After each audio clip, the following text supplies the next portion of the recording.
On today's video, we'll be continuing with the device setup and coding demo for the Lenovo Yoga Book 99 that we unboxed in the previous episode. If you haven't seen that video, please check it out on the channel. It's episode 42, and it's all about showing you the hardware for this sexy new dual monitor device from Lenovo. We're looking to get to 500 subscribers, and to incentivize you, we'll be giving away this device, which in this configuration for the 99 is about 2,000 US retail. All you need to qualify is to be a subscriber, turn on alerts, and leave a comment on this video. Once we hit our mark, we'll select one eligible subscriber as the winner. So if you're new to the channel and enjoy our content, please like, share, subscribe. And now, on to the video. So we're now on the desktop for the Lenovo 99, Yoga 99, and I'm just going through trying to get this device set up. One of the biggest issues that I've had over the years with Windows devices, junk, trash software being preloaded onto it. So, Microsoft essentially allowing this. So treating us like, allowing the predators to treat us like prey and make our lives a living hell because we're trying to support your software. So had all kinds of trash software pre-bundled with this. I don't, honestly, I wish Microsoft would do something about it. It's just ridiculous. Also, drivers not working, and I think you can see that up here. I've got, the Realtek software, install error, Intel corporate install error, install error. This is right out of the box. This is just out of the box. I've just opened this thing and turned it on. And these are things that I'm supposed to be able to install on this device that I can't install on this device. I'm also doing the cumulative preview update, hoping this will help with some things. Regardless of that, up to this point now, it's going on 33 minutes that I've been removing software, trying to find out what software is, trying to get this thing set up. Some of these weird things that are happening, like this thing right here that Lenovo has added. Again, this is supposed to be Windows, right? And if this isn't in Windows, then why am I seeing that? Why is this allowed to happen, right? I don't understand why there can't be more controls on these sorts of things that these third-party companies, the ones making the device, that they're actually adding, not necessarily to the operating system, but they install this software that makes it seem like it's a part of the OS or something when it's really not. So if I go here, you'll notice that if I click on that, you see that appears. Well, where does that normally appear? That normally appears up here, right? So this is the way Microsoft wants it, but Lenovo wants it down here for some strange reason. So when you get in, if that's annoying to you or as annoying to you as it is to me, then you can go to the User Center, go to Window Management, and I'll drag this up here, click on Settings, and then that opens the settings up. So dual screen settings, and then you see here where it says app layout suggestions will be displayed when dragging a window. Just uncheck everything. You're gonna have several of them checked. Just uncheck everything, completely uncheck everything. And then if we go to the virtual keyboard, you see how it says how to activate it. So you activate it in the lower thing by tapping 8 fingers on the screen, and then it comes right up, and then you can remove it by just clicking on the X button, and that's associated with it. And I will close this. So that should hopefully end this very annoying thing, and it has. Next, let's take a look at the system information to see what's actually going on here and what's set up here. And then we'll also look at the task manager as well, which I can open right here.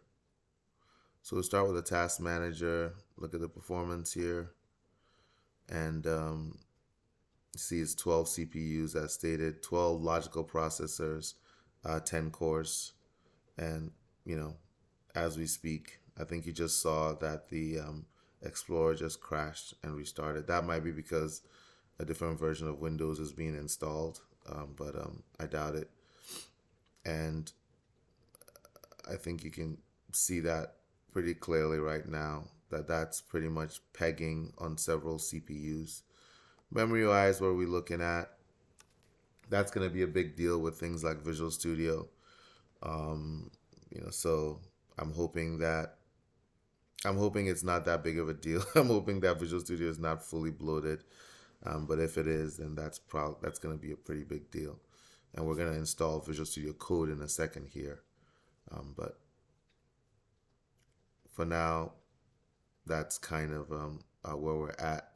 And really, the big place where you're not going to see a lot of anything is in the graphics card, because obviously this is not, it's integrated graphics, and this is not a high powered graphics machine. So looking at the CPU performance here, we've got a 1355U compared to the Surface Studio laptop, which is a 13700H.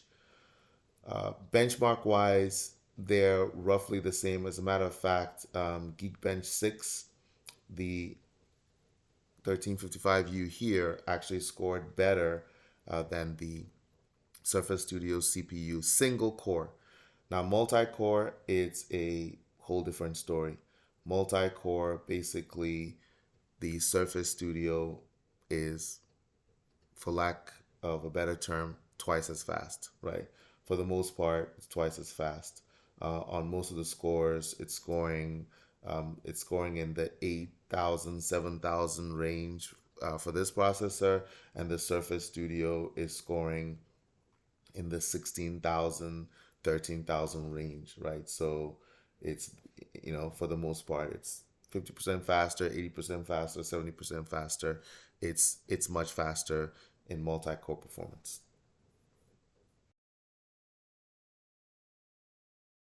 So to get going, we want to go to visualstudio.microsoft.com/downloads, and we basically want to download the professional edition. Even though it says free trial, we're going to be installing it in our environment and basically applying our license to it.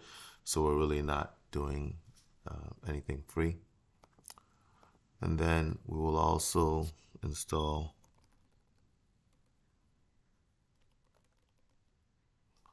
SQL Server Management Studio. So let's go ahead and let's download it right now. Perfect. So while we're waiting, let's go ahead and start with the Visual Studio installation.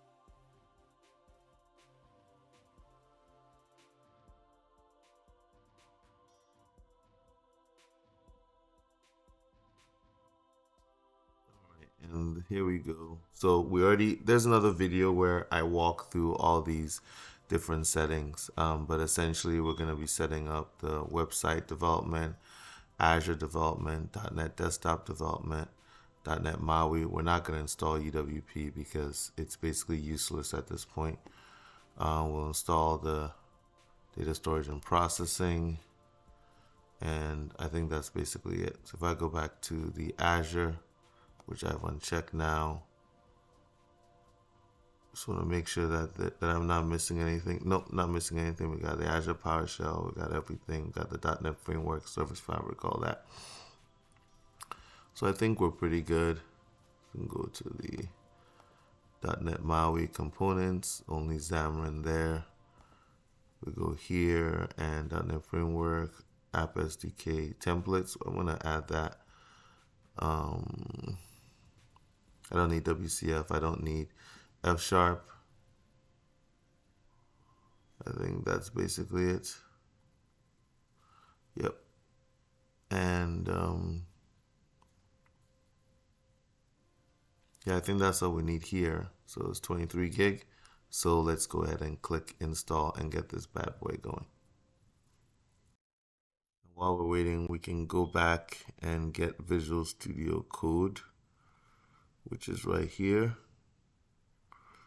And we want the x64 installation.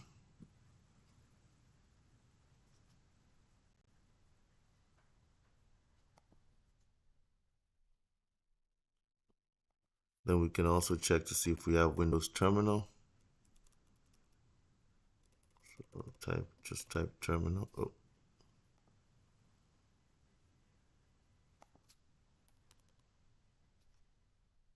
Yes, that guy is there.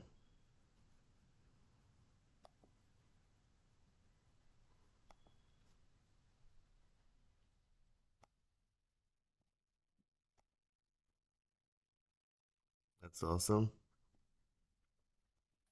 And it looks like the installation has completed.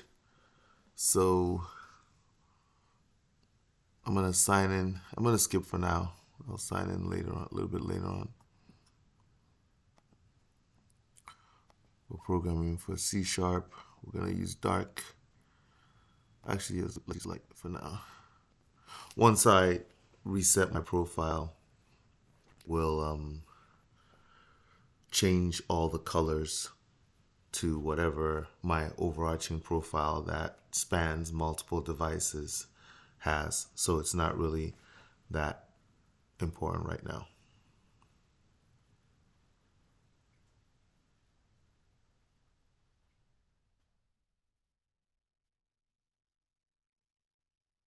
I should mention that the process of doing this has definitely required for a fan to be blowing on this machine. So that's a departure from a MacBook and the ARM style computers, I should say. And then also it pretty much depleted the battery, which was essentially full down to nothing, just the installation of Visual Studio 2022. So I'm gonna just create a new project, just a silly little project, just to see how well this responds.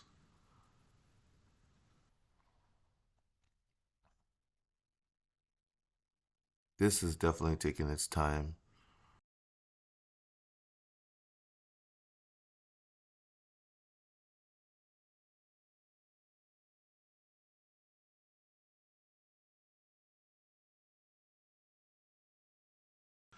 Okay, we'll do a simple compilation. Build that. Yeah, it is definitely much more sluggish.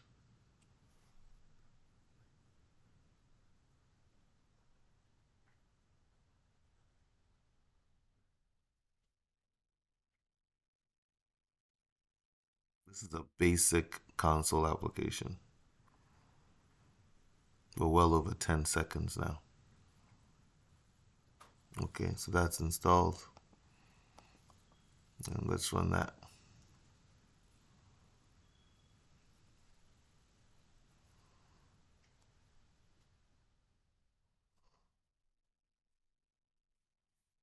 That's done. So from my perception, this is relatively sluggish, but we'll do some more tests. In the meantime, let's go install the .NET framework. Here's an example where I've opened a window, but it's opening in the other screen of this laptop instead of opening on the laptop itself. So download .NET 8.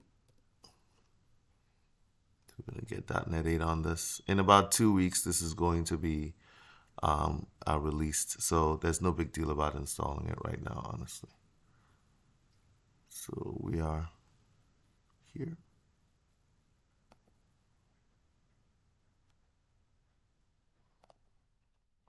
Now more than ever, you have to be very careful which version of software you install because you need to know what operating system, what architecture your PC is actually running on first and foremost before you start selecting. It's not just Windows anymore and it's not just x86 anymore. All right, so we got .NET installed. Now let's install Management Studio. Let's go through and install some things. Okay, so our machine is fully set up now with three versions of Visual Studio: regular 2022, 2022 preview, and Visual Studio Code. We've got .NET 8, we've got the full Office suite with Teams, we've got Windows Terminal, PowerShell 7, Chrome, SQL Server Management Studio, and even Azure Data Studio. We'll now be going through a series of scenarios meant to depict what a typical developer might be doing on a given day to see how the device performs under those conditions. One thing to bear in mind is that while this is a beautiful device, it is, of course, not a full uh, workstation replacement style device like the MacBook Pro M2 or M1 or even the Surface Studio Book. This is a lightweight device meant for lightweight things, and what we're doing here is in no way meant to cast aspersions on it or take away from what it does do. So the first thing we're going to be doing is really just opening a bunch of things because that's one thing that developers really have to do is have a lot of different documents being opened to do a lot of different things. So let's get started by opening a couple of browser windows.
I don't know if you can hear it now, but the fan is actually already starting to go without us even opening anything else beyond that.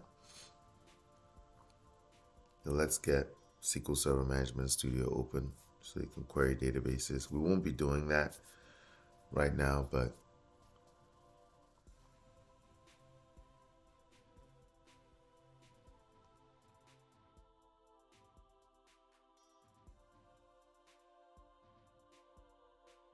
fire up a terminal window. Make sure it's using PowerShell Core.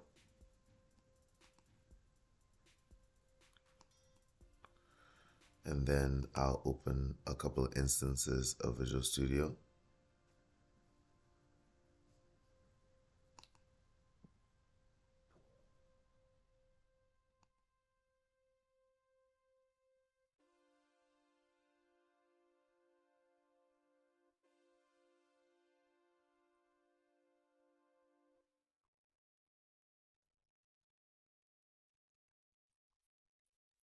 Let's also open Excel.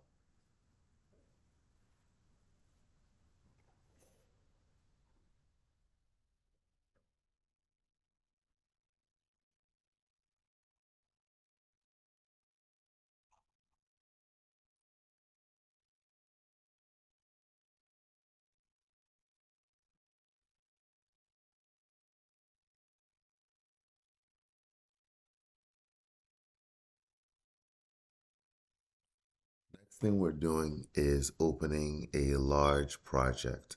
So this is not going to be a super large project. It's just like a major project with some heft to it.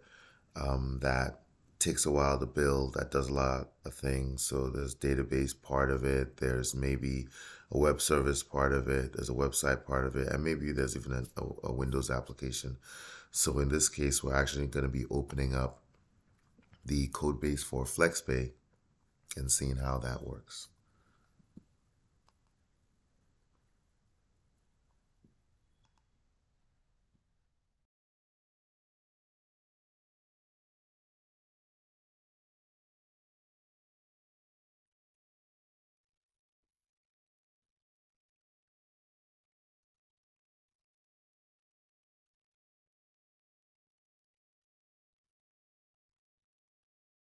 Let's check out battery percentages here.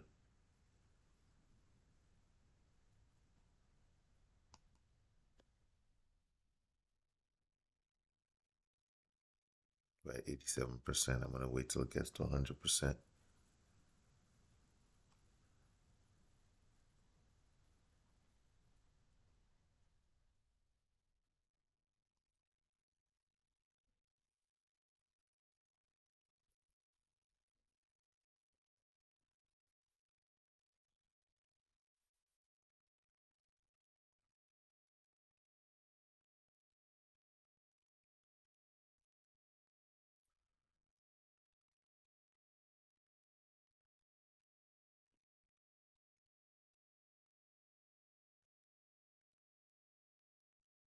While that's going, I'm going to go over here to one of these guys that I previously opened.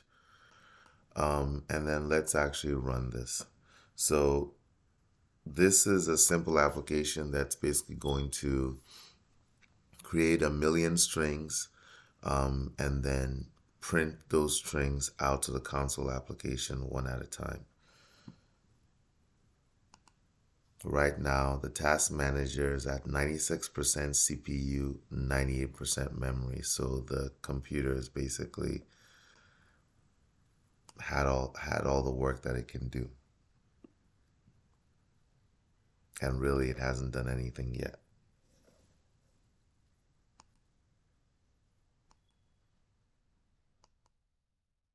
Okay, so that's done.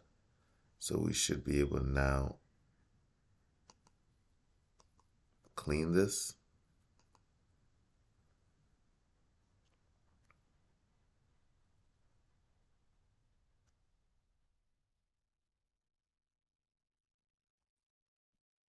The task manager may be always on top.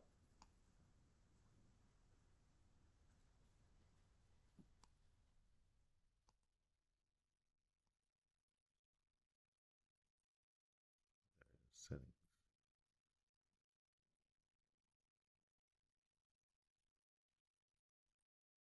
There we go.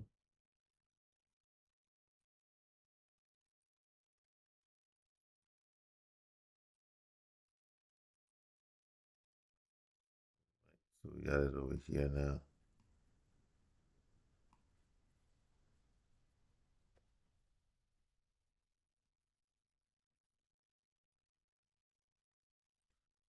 So we've cleaned the environment. So let's now rebuild it.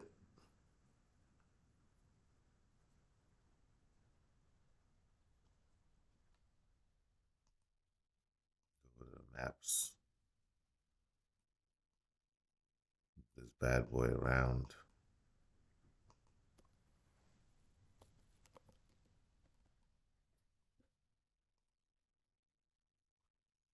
Go to Lagos, Nigeria. This is in the continent of Africa. Let's look at some pictures.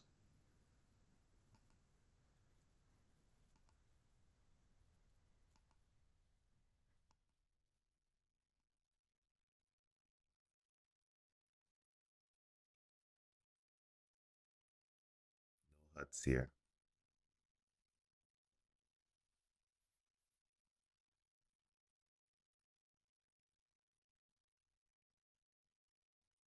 Now we're done with the build.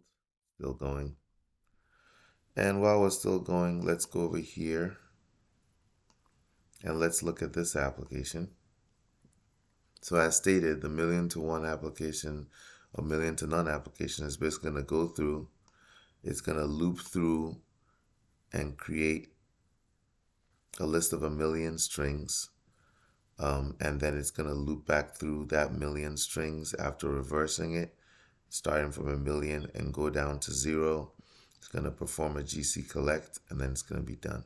Let's run that while all this is going on.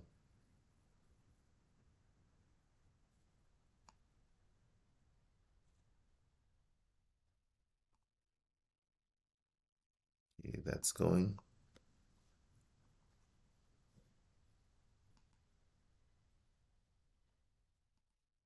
And then we can go here as well.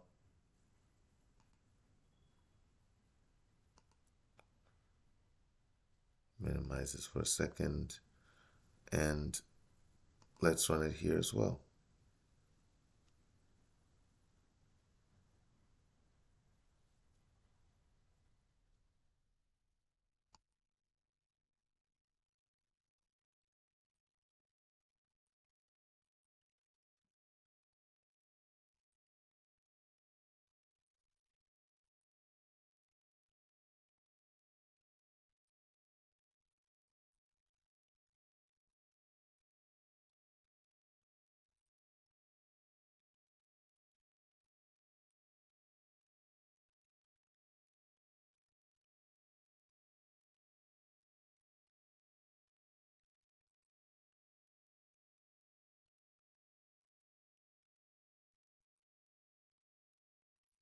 Without debugging over here.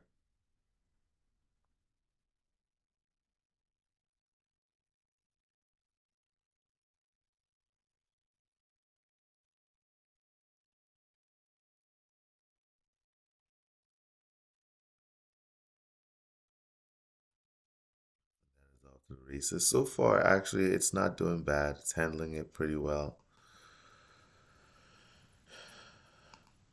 And how is our buddy FlexPay doing?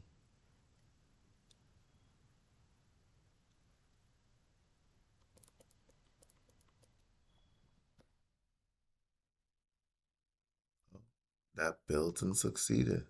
Let's rebuild again.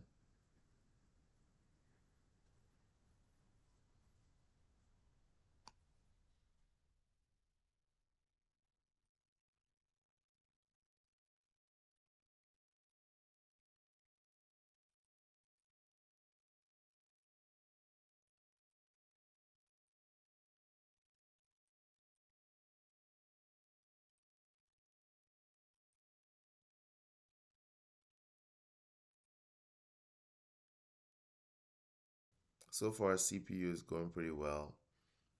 I mean, we're pegging on memory, but not necessarily feeling it. There's obviously a lot of swapping going on right now.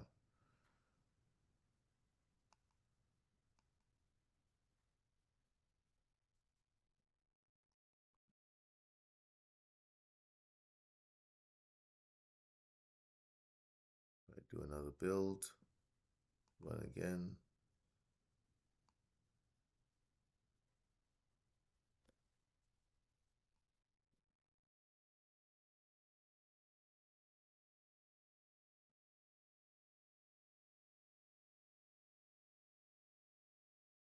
Build here. Of course, that's not going to run because it's already running.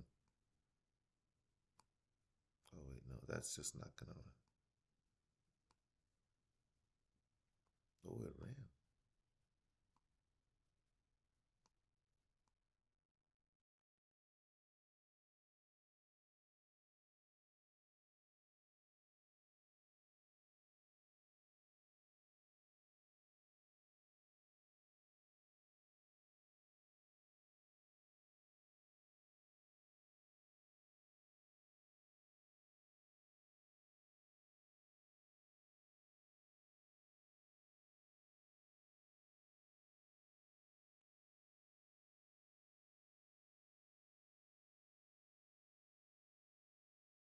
Look at that. Started up just fine.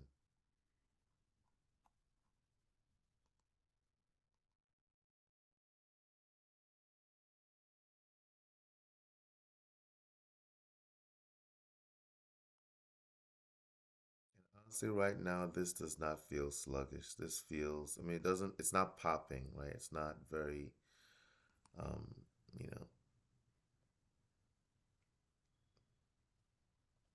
doesn't feel like the fastest thing in the universe, but it doesn't feel slow, right? It just feels like regular. I would say this is how it feels to use the Surface Studio. Or maybe not the Surface Studio, maybe the Surface Book. Say the Surface Book.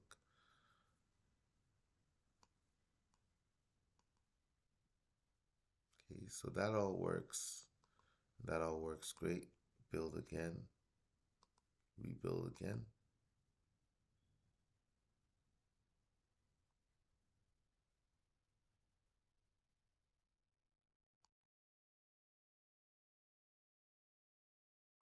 Your CPU is kind of humming at, you know, in the 30 to 40 range.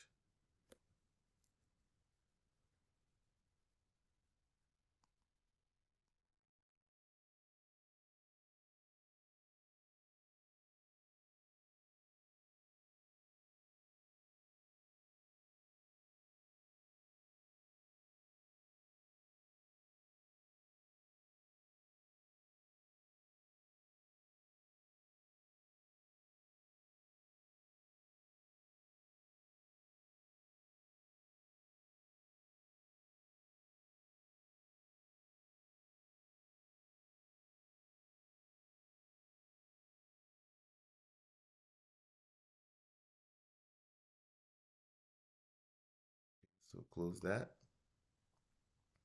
And this builds just fine and runs just fine and is pretty performant, right? So it's not too laggy.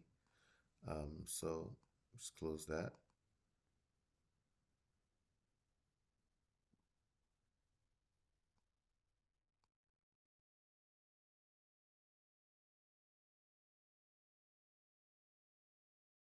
This is moving pretty fast.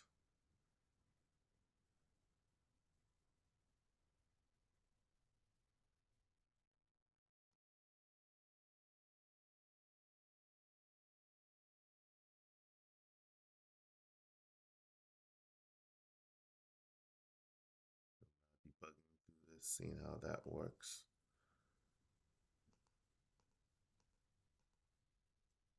Still pretty good.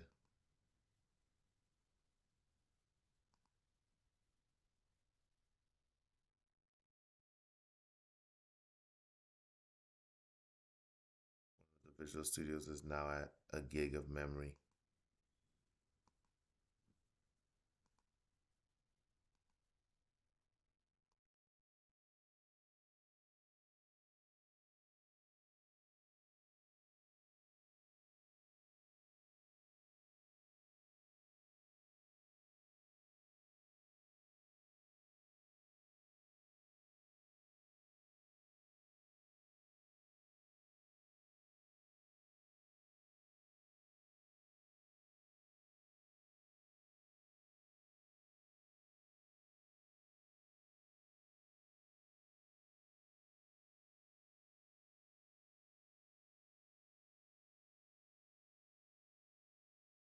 So we can close that now. We can close all these.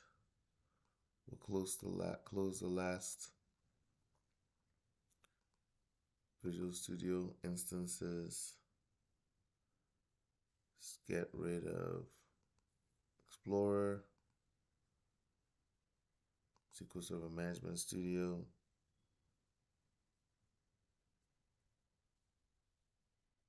and we'll close the browser windows. And of course, anything in Office.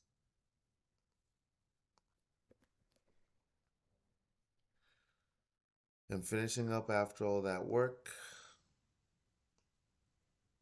we're, 20% CPU, 45% memory. And after doing all that, we've got about 80% remaining. So about 70% battery, or 7% battery loss, I should say. It's not too bad. Really not too bad for the kind of PC that it is. For what you're getting is not too bad.